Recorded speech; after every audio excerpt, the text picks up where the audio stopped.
This is problem 16.1. It's on page 726. A 6-foot board is placed in a truck with one end resting against a block, secured to the floor, and the other leaning against a vertical partition. Determine the maximum allowable acceleration of the truck if the board is to remain in the position shown. I'll make a sketch of the truck. Near as pretty as one in the book, but it'll do. Front of the truck, it's a vertical partition here, and there's a board standing up. Let me change the colors. Let's make the board blue. So there's a board standing up. There's some kind of box blocking the back side. There's an angle theta. Point A will be down here at the bottom, point B at the top of the board. And the length of A to B is just 6 foot. And the angle theta is 78 degrees. I'm going to use the typical XY coordinate system. That. And we're supposed to find out what the maximum acceleration of the truck could be with no angular acceleration of the board, okay? Now, you have to understand that this maximum acceleration will occur at FB equals 0. In other words, when there's no force in this direction, right? Think about when you push on this board. What's going to be pushed? Well, the bottom edge is going to be pushed, right? So if you're pushing it hard enough that the acceleration of the truck is high enough, there's going to be no contact and therefore no force between the upper end of the board and the vertical support. So let's draw a free body diagram of the board. Apply forces. Obviously there's weight.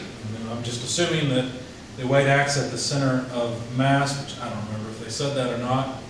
There's going to be an X direction force at A and a Y direction force at A. I guess I could have called these Fx and AX and AY, but I didn't. And then I want to write the kinetic diagram because these two things are equal to each other. The result of all these forces is a dynamic force in the X and the Y directions. And that's what we're saying when we say something like sum of forces equals mass times acceleration. Now it's pretty obvious that the acceleration in the y direction is 0, right? Because the board's not bouncing around, it's not moving up, it's not gaining any vertical velocity. So what that means is that the sum of the forces in the y direction are equal to 0. And of course the sum of the forces in the y direction are Fya minus W. And so it's pretty easy to see that Fya is equal to the weight. In other words, this has to be supported offsetting the weight.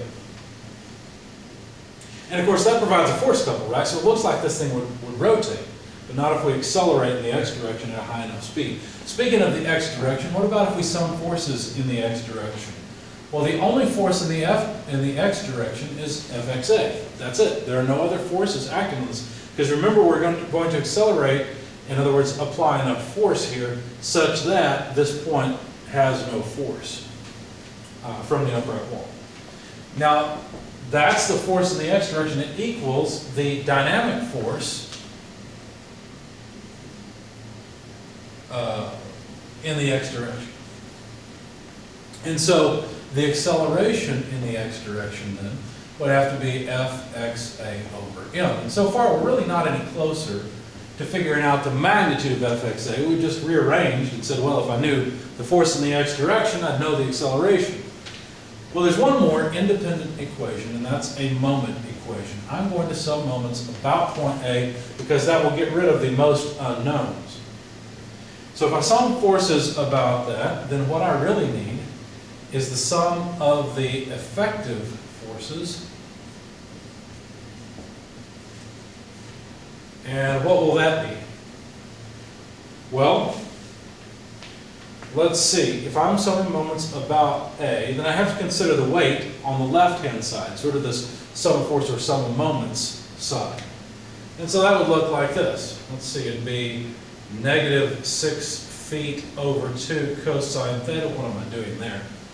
Well, if that's the angle theta, then what I'm doing, since I'm multiplying this by weight, sorry, don't want to forget that. What I'm doing is I'm taking this distance. Right? That distance between the two. That's what I've just written down here. 6 foot over 2 gets me to this point on the rod, but then the cosine gives me just that piece of it rather than 3 foot. Okay? Now we got to be careful. I made that negative because this causes a negative moment about A. My positive direction I defined to be counterclockwise, but this in fact causes a clockwise moment, so it's negative. Now, the right-hand side, on the right-hand side, I have to take into account the dynamic forces. So on the right-hand side, if you look, you could consider MAY as one, right? Because there is a moment arm about A. The moment arm would be that distance right there, just the same distance I had before. But since there's no dynamic force, that's going to be 0 anyway. Let me write it out and we'll see what I'm saying.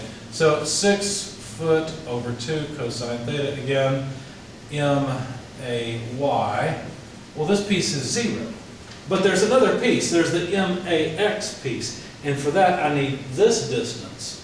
So I'm almost out of the board space here, but it's going to be negative because, look, this causes a negative moment about A. The dynamic force causes a negative moment. So 6 foot over 2 sine theta multiplied by MAX. Hopefully that's on the screen where you can see it. So what we're left with, notice that the negative 6 foot over 2 cancels on both sides.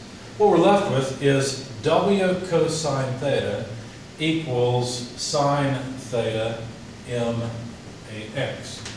And so if we rearrange this, we can write cosine theta over sine theta. Instead of writing weight, I'm going to write mg equals what we'd be left with on the right-hand side, MAX. Of course, the mass will cancel. And so what we found is that the acceleration in the x direction is equal to g over the tangent of theta, because sine over cosine is tangent, invert, and multiply. Wait a second, did I mess that up? No, that's right, because it's cosine over sine, so that's why we've got 1 over tangent. So that's the acceleration in the x direction. And so if you plug in the numbers, this is what, 32.2 feet per second squared. And of course, then we'll need the tangent of 78 degrees. Well, if you plug all that into your calculator, you'll find that this is about 6.844 feet per second squared. So that's how fast the truck would need to accelerate in order for there to be no force between the upper end of the board and the upright partition.